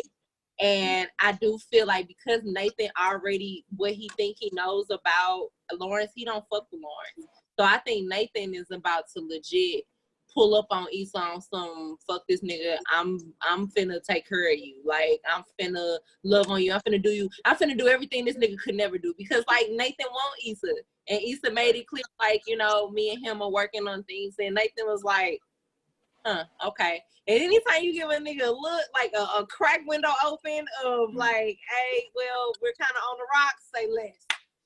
Here I come. Like we waiting, we ready and waiting. Hey, he's gonna come with all that energy. Yes. Like sitting there with Birdman hand rubs, like he mess up. Soon he mess up, I'm going to the hole. Nah, that's real though. Nah, that's real, and I feel like Molly. I think she's really gonna try and lean on Andrew. I think Issa's gonna be so preoccupied with moving forward, and Kelly's gonna be trying to patch together Tiffany and still be there for Tiffany. But then I feel like Kelly is growing an attachment to the baby. So I think like Molly isn't going to really have anyone to talk to but Andrew. And I think they can end up becoming friends out of it because he's going to be someone that like actually wanted to be in a relationship with her. And that was the first relationship she was like actually like making an effort at, even though she wasn't ready for it. So anybody else? I'm trying to think. I mean, I definitely, because I think that was something I mentioned too before about Kelly growing more attached to the baby than Tiffany. Yeah. Like I kind of noticed that. And Brittany mentioned, I was like, I definitely want to see more of Kelly. Mm-hmm. Me too. Definitely more storyline for her because technically, like side note, I haven't seen season 3. I just skipped ahead. So I don't, T, you knew that. No, you already grilled me off of that. But so I don't know, I haven't seen much storyline for Kelly. So I definitely want much more for her. But I know she's taking more of the directorial route now, her actual, the actual person. So, we might see her more behind the chair. Shout out to, Issa letting everybody get they shine on the director's chair this season too. Yes. Everybody even had they shot at that joint. Yeah, from Natasha Rothwell, Kerry Washington, like Lawrence, everybody really did their damn thing. Yeah, I can agree to that. They did that. They definitely did that. Yeah. I lastly do want to say, I feel like Condola has a secret, like super, super evil side. She's too strategic to not be conniving. And I feel like it's exactly what you said. Molly didn't like her because she didn't like Condola because it was what she didn't like about herself. Mm-hmm. So I think Condola is going to be that type to like use the baby as leverage. And that's all I got to say about it. Damn. That's some deep shit. Damn. I think if Issa and Lawrence stick it out the whole pregnancy, that's gonna bring something out of Condola, and she's probably gonna want the family. Just go against everything that she said, and when she had that talk with Lawrence, and it's just not gonna be good. I do think it's gonna be complicated. It's always complicated. Yeah, I hope it's not because I hope Issa leaves. Issa should just leave. You don't need to. She don't need to put up with this. Issa is still young. Issa is still Issa can do all of this stuff without Lawrence. Issa just needs to take some time, get herself together, heal, We saw her on her balcony with her weed, just thinking everything over. I'm hoping, and I don't know. Have we ever seen her on that balcony before? Because it made me think that she was in a new city. I thought Issa was in a new city. I don't think that was her house. I think this is a new place completely. Because even the way they panned out, we know Issa live in the neighborhood. We watched her walk 8 miles from her house to Lauren's house throughout the neighborhood. So I don't think Issa is living off this high cliff like we saw her. I think Issa. Oh, it is Nathan's house. Oh, V, what you gotta say? oh shit. Hey, say it again. Go back. I'm trying to She help him move in. He do got a new place. Damn. But it looked like it was her balcony. She had her hair wrap on. She like she just woke up and was like, you know what? Let me go smoke real quick before I get my day started. Mm-hmm. But Nathan had like a nice balcony too. Just got some. I'm sorry, V. I know you unmuted. I know you ready to talk. I'm sorry. Oh no, I was just gonna say 2 things. The first one is Issa messy, like Molly said, in light of all of the things that are happening and the choices that she's having to make relationship-wise? And then the other thing is finding LaToya is basically everybody, it seems, are trying to find themselves. I was gonna touch on that earlier when you was asking, is Issa really messy? And this is me playing devil advocate for Molly, because even though she ain't shit, it's just like, you know, your friends that ain't shit. And the thing is, if you're exhibiting those behaviors that look the same as what I usually see, I can see why Molly feel that way. But it's just like Molly takes it from like 0 to 100. Like, bruh, just bag back. Like, you know, you still gotta let me do my thing. You know what I'm saying? So Issa is a little messy. I mean, life is messy. Is she? I mean, yes, life But is the messy. thing is, I don't think she's messy enough to like fuck up her life though. Yeah, Wait, I Molly, think, she makes it so much. You know what I'm saying? It's just like, yeah, I do. I think Issa is a regular girl who's just like, I unintentionally don't realize that I'm messy. You know what I'm saying? Like, Molly intentionally knows. No, maybe she don't. Molly don't know that she's self-sabotaging, just like Issa don't know that she caused her own issues into her life. I mean, I don't really know. I don't think Issa is aware. I don't know. It's awareness. No, yeah. That's what I was about to say. It is awareness. I think initially Issa wasn't aware, but when Molly brought it to her attention, Issa took the time to reflect, and we see Issa going through being like, oh, did I call him to, you know, try to create something, or was I being messy in this moment? Was I being a moocher in this moment? We watch Issa throughout the whole season start kind of checking herself. Molly never does that. Anytime anybody brings anything to Molly, it's like, you're wrong, I'm right, shut up. And she shuts them down. She never reflects on how she could have contributed to something or how something could have been her fault. And I think that's the biggest difference, is the awareness. Although Issa may not have been aware in the past, once people brought it to her attention, then it's like, let me start evaluating. So is it finding Issa and not LaToya?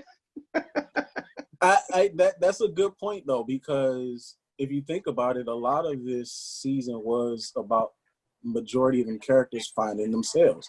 Every one of them had a moment where they were basically, other than the main characters, that were basically finding themselves, except for Tiffany. But when you think about it, you know, Lawrence having his revelation about himself, Issa having her moments.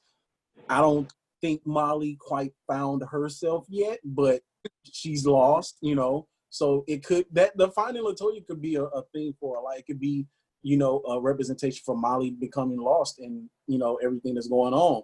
So that, I feel like that whole finding LaToya thing could be a mixture of a lot of different things. I actually think Tiffany was trying to find herself in the midst of, she's trying to find herself. She doesn't know how to start looking. Having the baby and not feeling those maternal feelings, I imagine it can be really confusing. And so how do you stop the noise around you in order to take a minute and find out who you are? It's a whole nother level. Mm-hmm.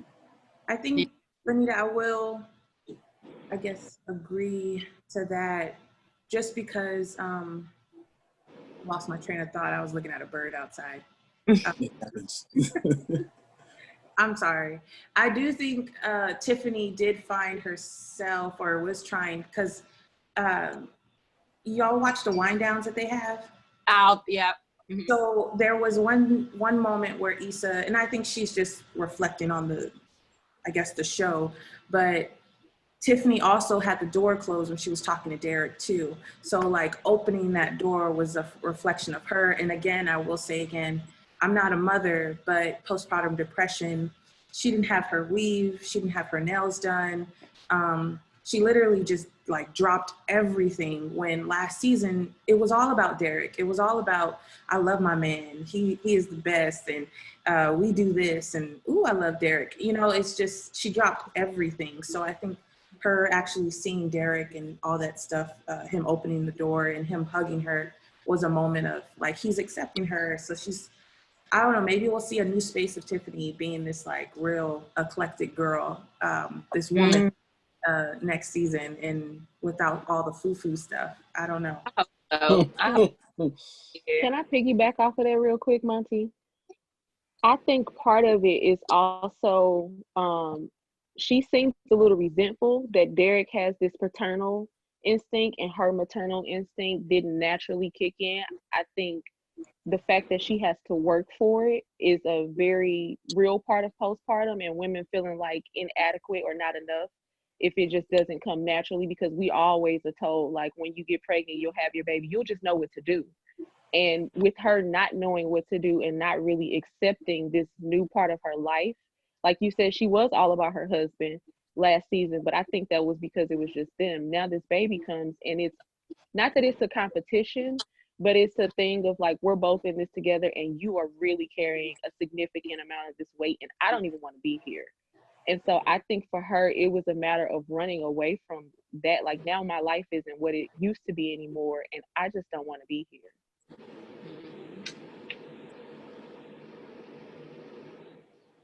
Yeah, it's a lot. That is a lot. So before we transition out of predictions, anyone else feel free to chime in. We ask that for all our latecomers, please drop your email and contact information. One more, so your email, so that way you all can stay updated with Writers Not Biters. And I know that Elijah and Kev have an announcement to close us out. So E, you can start, and then Kev, the announcement about what's happening in July. Oh, okay. I'm like, what announcement you talking about? All right. I got you. So next Sunday, we're going to be premiering my web series, Toxic. It's going to be, next Sunday. It's going to be the pilot. And yeah, I'm really excited. Everybody will get an email about it. And I hope to see all of y'all there. Kev has been my DP throughout the entire process, videoing and helping me edit all the shows. Tia has been helping me with casting, costume design, and she also like even acts as well. So it's been a great process, and hope to see y'all next Sunday. So it is a soft release. So because you all are our subscribers, it will only be 2 subscribers. So it's not something that you could be like, hey, we're going to a soft release via Zoom. It's just for you all. The reason why we want to have a contained audience, so that way that we can get the best feedback that we're looking for and not too much. There will be other people invited. So we're only including certain slots, and most of them is from Elijah's contacts, and, for people to network with and review what we've been doing for the past month, especially E. He's been working on, how long have you been working on Toxic, E? It's going on 2 years? I started writing it in 2017, early 2018. And then I started filming it last year, summer 2019. So when you come next Sunday, we really want to hear reviews. I'll talk more about the show and what we got going forward. It's actually going to be a 9-episode web series, and we have half of the season filmed. So this is just, us, really giving y'all a sample of what we've done so far, and yeah, really putting it out there. Yeah, the Rona set her back. Yeah, that really fucked everything up. We would have had we get back into the groove of things though. Yeah, we are slowly but surely. And also with us closing out of June, we will be taking a nice restorative break. But Kev, what are we doing for July? I mean, I don't like calling it a break because it's not a break. It's not. It's not, but to the world will be. Yeah, you know. Yeah. So we will be taking a break from the virtual Zooms, simply because our name is Writers Not Biters. We are writers. So one thing that, you know, we do is write. But, you know, we wanted to take the time out to create the Zoom because we wanted to build a community and build an audience, you know, where people will know they can come and have conversations and we can talk about, you know, Black related things as far as film, TV shows and stuff like that. But we also want to encourage writing. So in July, for the main members, we will be each taking, you know, the month of July to write on our respective web series that we're working on. So we already know Elijah has Toxic, but he'll be writing Toxic Season 2. T will be working on her web series called The Clairs, and then I'll be working on my web series called What the Fuck is Love. So the whole month of July is just gonna be us, you know, banging 5, you know, episodes of those out, writing those.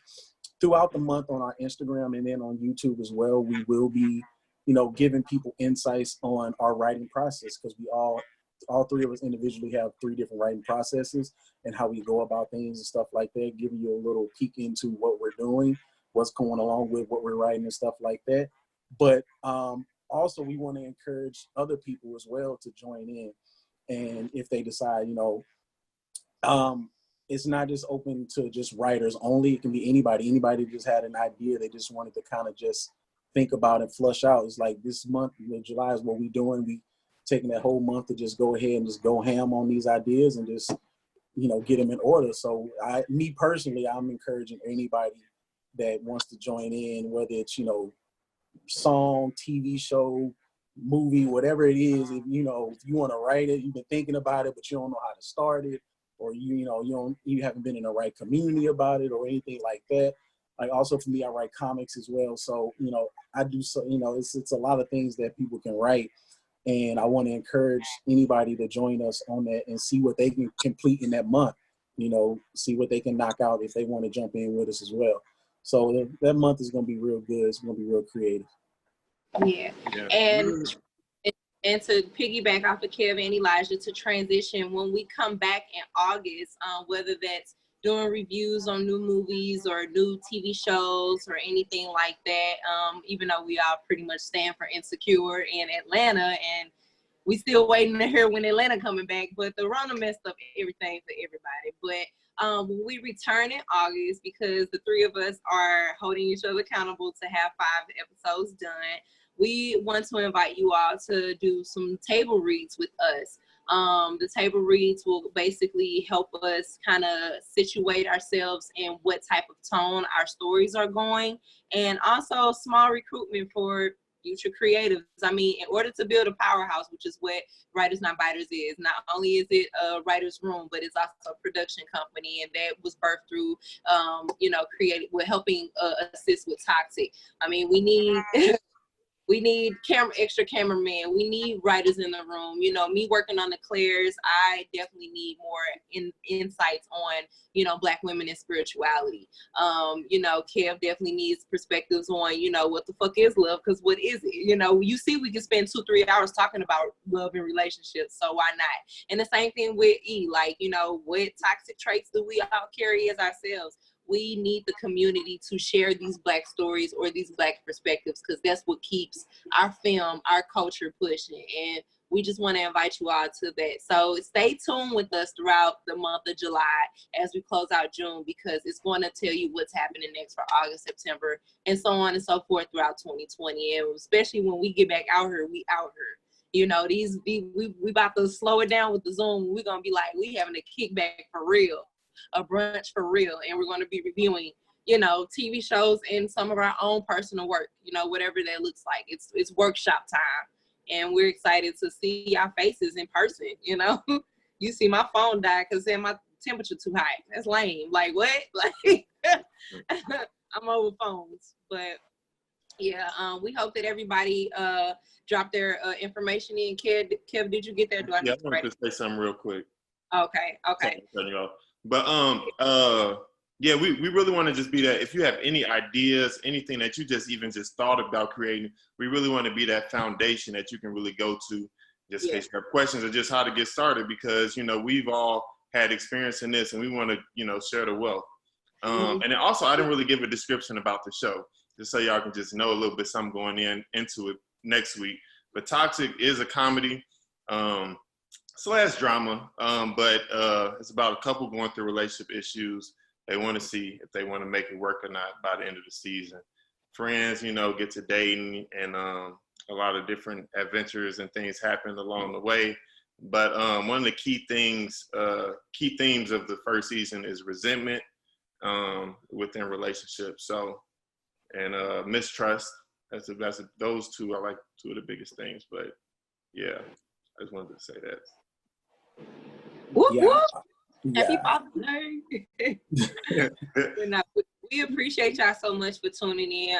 Next week is going to be really good. So bring your drinks, bring your popcorn. You get to see what we've been working on for a whole year. And we hope that the support continues as we move forward, because it's about to be a crazy next 10 years. That's what we've been banking on. Like, for us to really, really put it out there. We can talk about Insecure all day. We can definitely talk about our own stories as well, because Issa is making that platform for us. So why not we start where we live at? St. Louis doesn't have a writer's room, and it doesn't have a Black cultural one, and it's time for us to do that. And I think we're making a good footing with getting that going, So shout out to everybody for supporting. Community is so important right now. We appreciate y'all, for sure.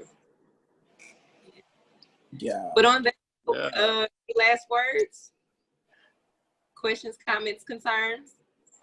We will start dropping the information for we'll send that to you all in email or whatever. So you probably won't find anything on Instagram because it's a personal invite. But then we will start picking up with the Writers Challenge by the very end of the month to talk about what the Writers Challenge will look like in July. Yeah, is that right, Kim? Did I say it right? Yeah. Yeah. Okay. Yeah, I was like, I think about that. Yeah. But yeah. But love you guys. Have a beautiful week. Happy Juneteenth. The Juneteenth is every day in this mug. Okay, like stay well, stay hydrated, stay happy, and keep cultivating Black joy, because that's all we got left, and they can't be taken away from us. Yeah. Yes. Yep. And thank everybody for coming through. Peace and love, y'all. everybody. Looking forward to seeing y'all next Sunday. Yeah. Peace. Yeah. Bye.